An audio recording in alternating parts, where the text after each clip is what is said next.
Hi everyone. Today I'm going to read you a Mercy Watson book, and Mercy Watson is one of my favorite characters.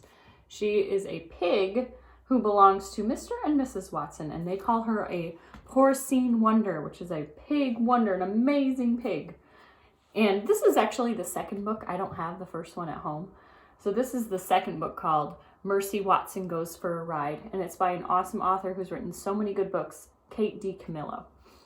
All right, so here's Mercy and Mr. Watson in their big pink car. And these are always illustrated by Chris Van Dusen if you like these books. And there's a pile of toast. Mercy Watson loves toast with a great deal of butter. Chapter 1. I'll show you the picture in a minute too. Mr. Watson and Mrs. Watson have a pig named Mercy. Every Saturday, Mrs. Watson makes a special lunch. Time for our little Saturday something, Mrs. Watson says. You've outdone yourself, Mrs. Watson, Mr. Watson says. Oink, says Mercy.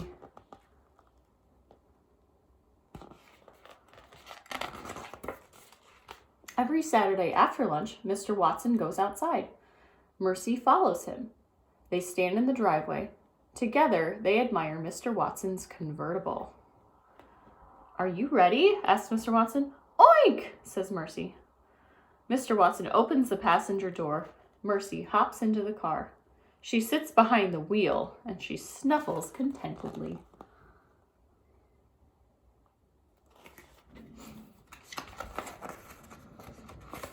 Chapter 2. Says Mr. Watson every Saturday. You, my dear, are a porcine wonder, but even porcine wonders cannot drive cars. Mr. Watson gently pushes Mercy toward the passenger seat. But Mercy does not move. She does not want to sit in the passenger seat. Mercy Watson wants to drive. Ha ha, says Mr. Watson again. He pushes less gently. Scoot over, my dear. Mercy does not move. Help me, Mr. Watson calls out. Every Saturday, Mrs. Watson steps outside. Darling, Mrs. Watson says, if you let Mr. Watson drive, I will make you an extra helping of hot buttered toast. I will have it waiting for you when you get back home. Mercy narrows her eyes. She's thinking about it. She loves hot buttered toast. She also loves extra helpings. Slowly, very slowly, she moves over to the passenger side. What a dear, says Mrs. Watson. She claps her hands. You are such a good sport, darling. Yes, says Mr. Watson, she most certainly is. He gets in the car and sits behind the wheel. He turns the key in the ignition. The Watson convertible rumbles to life.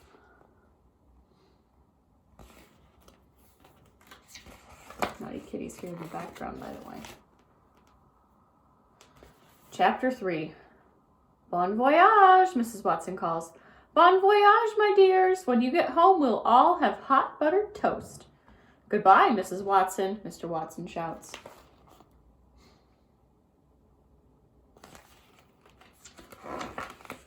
He backs the car out of the driveway very quickly. He does not look behind him. Oh, that's not safe. Mr. Watson is a forward-looking man. He does not believe in looking back. Oink, says Mercy.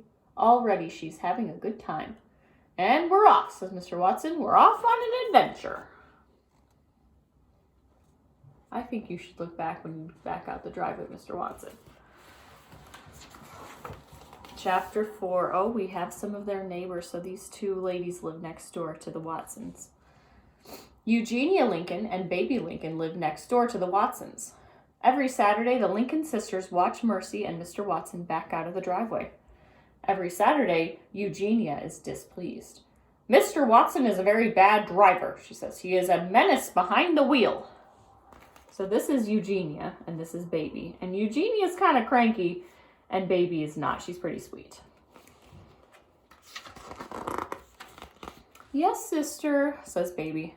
Furthermore, says Eugenia, it is my firm opinion that pigs should not be taken for rides in automobiles, particularly that pig.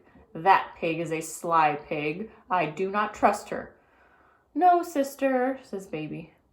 Baby looks down the road. The car has disappeared. Mr. Watson and Mercy are gone. Folly, says Eugenia Lincoln. She shakes her fist. It is folly, I say. Yes, sister, says Baby. But secretly, Baby Lincoln thinks that a little folly wouldn't be a bad thing. Sounds like folly means some mischief.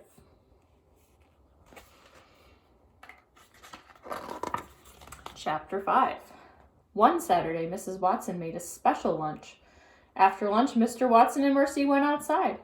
Everything happened just as it always did every Saturday on DiCamillo Drive. So here we see what's happening in order.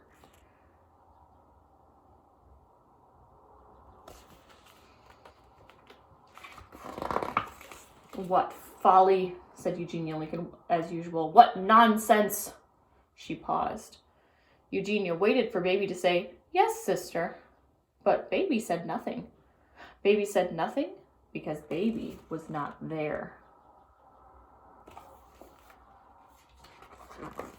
Chapter 6. Officer Tomilello sat in his police cruiser. A pink convertible sped past him. Was that a pig? Officer Tomilello asked himself. Yes, it was, he answered himself. It most certainly was a pig. Officer Tomilello has a tendency to ask questions and then answer them. Is it illegal for a pig to take a ride? Officer Tomilello asked himself. I don't believe it is, he answered himself. It is unusual, he continued, but unusual does not equal illegal. However, it is illegal to speed, and that vehicle was definitely speeding. Officer Tomilello turned on his flashing lights. He pulled out onto the highway. He followed the car with the pig in it.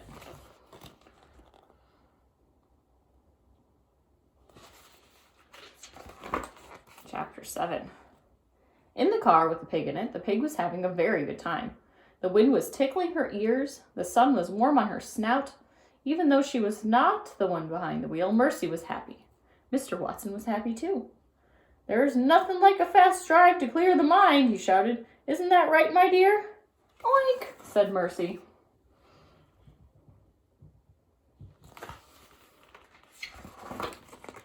It is wonderful to go fast, said a voice from the back seat. Who said that? Said Mr. Watson. Me, said Baby Lincoln. Mr. Watson looked over his shoulder. Oh my goodness, Baby has sneaked into the car. Hello, Mr. Watson, said Baby. Oink, said Mercy. Hello, Mercy, said Baby. What are you doing? Shouted Mr. Watson. I'm having a little adventure, said Baby. I'm indulging in some folly.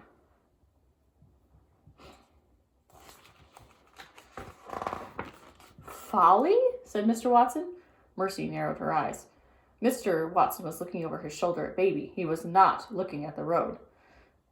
Mercy saw her chance. She gathered her strength. She leaped. Oof! Help! Mr. Watson said, help me! Oh my goodness. Mercy decided she's gonna drive. He was distracted and she decided she'd jump right in his lap. Whee! Said Baby Lincoln. What folly, what fun, what adventure! Please, said Mr. Watson, get off me! He pushed at Mercy with both hands, but Mercy did not move. She put her front hooves on the steering wheel. She was in the driver's seat, and she intended to stay there.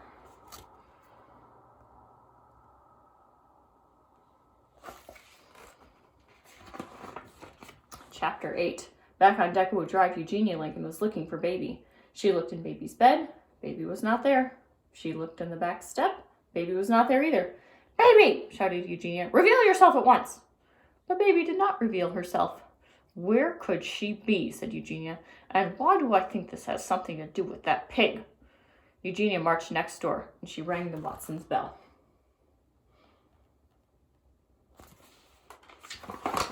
Mrs. Watson, said Eugenia, Baby is missing. Goodness, said Mrs. Watson. And I believe that your pig is responsible, said Eugenia. Mercy? Said Mrs. Watson. Yes, said Eugenia, exactly.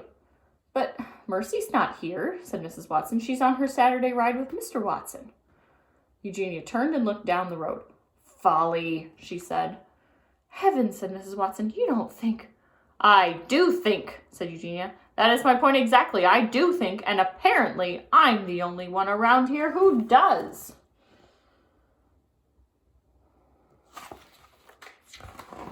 Chapter 9. Officer Tomilello had to go very fast to catch up with the convertible. The officer had to speed. "Is that vehicle swerving?" Officer Tomilello asked himself. "It is," he answered himself. "It is most definitely swerving." "Is the driver of that vehicle breaking the law?" Officer Tomilello asked. "Without a doubt," he answered. "The law is being broken. It is time to take action." Officer Tomilello pulled up alongside the car and he shouted into his bullhorn, "Pull over!"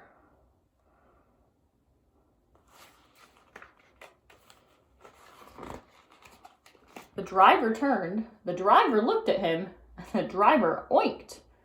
"Is that a pig behind the wheel?" Officer Tomilello asked himself. "Yes," he answered himself. "Yes, that pig is most definitely behind the wheel." Again, Officer Tomilello shouted into his bullhorn, "Pull over! Pigs cannot drive cars! Pull over immediately!"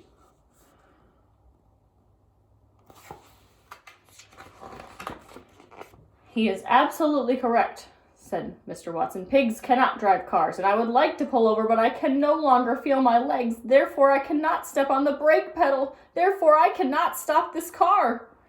"Oh, dear," said Baby. "I think we're in trouble."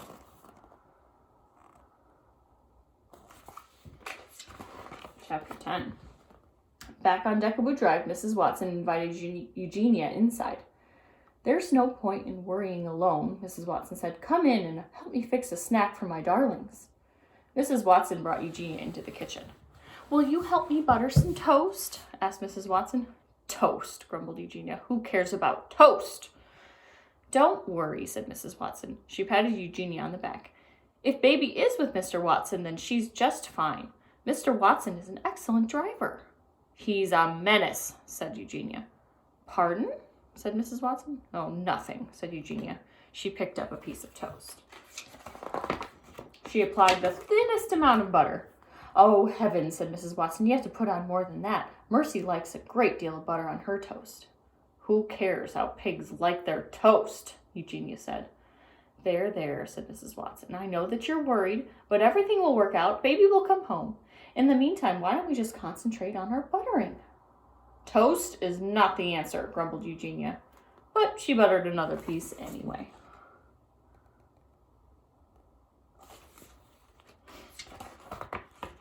Chapter 11.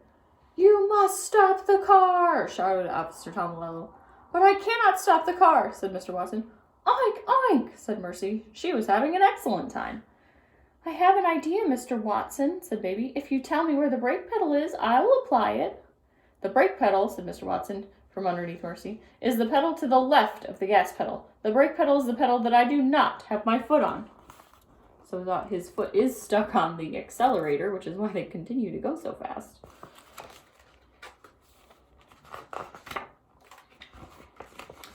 Baby unbuckled her seatbelt. She climbed into the front seat. She put her seatbelt on. She slid as close to Mr. Watson as she could, and she looked down. She saw Mr. Watson's foot. She saw the pedal next to it. What do you think is going to happen? "I've located the brake pedal, Mr. Watson," Baby announced. "Excellent," said Mr. Watson. "Now apply it." Baby stretched across Mr. Watson. "I'm applying the brake pedal, Mr. Watson," Baby shouted. Hold on, everyone."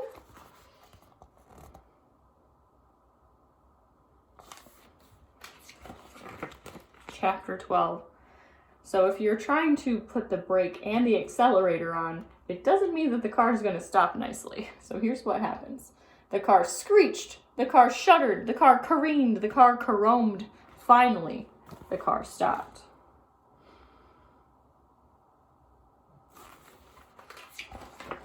Mercy was very surprised. Suddenly, she was not driving the car. Suddenly, she was not even in the car. Suddenly, Mercy was airborne.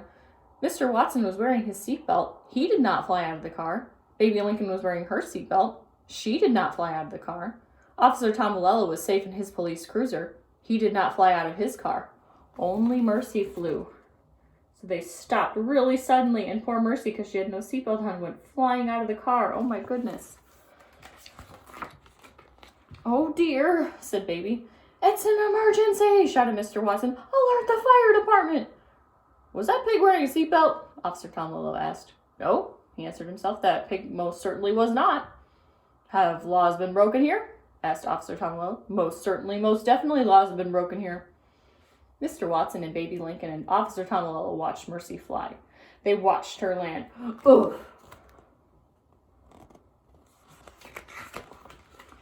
Mr. Watson got out of the car. He ran to Mercy. He wrapped his arms around her and held her tight.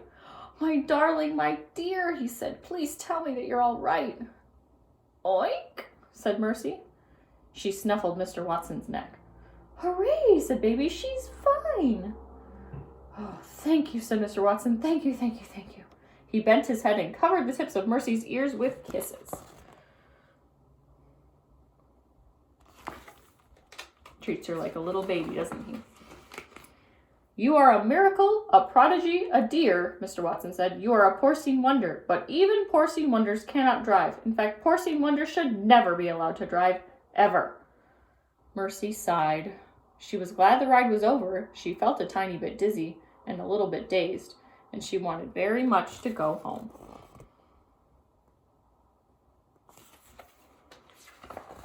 Chapter 13. Eugenia Lincoln and Mrs. Watson stood together on the Watsons' front porch. They watched a police car pull into the driveway. Mr. Watson and Mercy and Baby Lincoln were all in the back seat.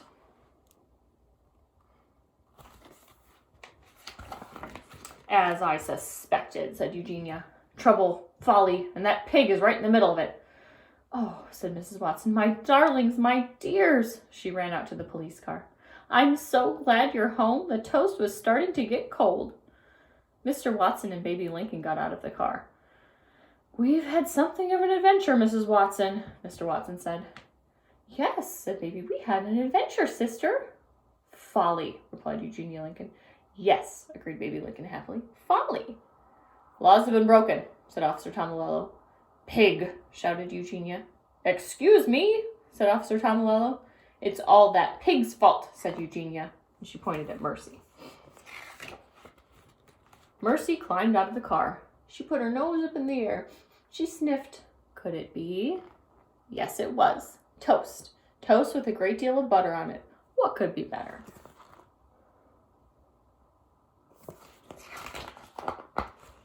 Chapter 14. Laws have been broken, said Officer Tomalolo. Tickets must be written. Officer, do you like toast? Mrs. Watson asked. Toast? Said Officer Tomalolo. Do I like toast? Why, yes, I do. I like toast. Why don't you come inside and have some? Asked Mrs. Watson. Why don't I come in and have some toast? Asked Officer Tomalolo. Said Officer Tomalolo. I can't think of a reason not to. Lovely, said Mrs. Watson. She clapped her hands together. Right this way. What nonsense, grumbled Eugenia Lincoln. Toast is not the answer. No, sister, said Baby Lincoln, but it does smell heavenly. She took a hold of Eugenia's hand. Well, said Eugenia, it has been expertly buttered, meaning she was the expert that buttered it, so taking credit for the toast. And so, that Saturday, Officer Tomalolo and Eugenia Lincoln and Baby Lincoln and Mr. and Mrs. Watson and Mercy Watson all sat around the table together and ate hot buttered toast. Did Mercy Watson have extra helpings? She did. And so did Officer Tomalolo. The end. I hope you enjoyed Mercy Watson. She always makes me smile. And I love the way Kate DiCamillo writes, and her characters are always so fun. I'll talk to you soon. Bye.